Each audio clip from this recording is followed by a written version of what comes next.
அனைவருக்கும் வணக்கம். நான் உங்கள் அபிமான பாடகி அல்கா அஜித் பேசுகிறேன்.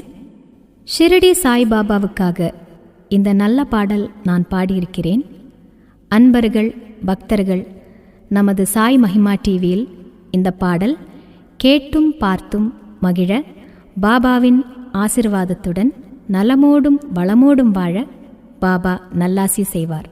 நல்லதே நடக்கும். வித்தை பல கற்ற தவகுரு சித்தி பல பெற்ற அருள்குரு முக்தி தரும் சக்தி சாயன புகழ் பாடும். வித்தை பல கற்ற தவகுரு சித்தி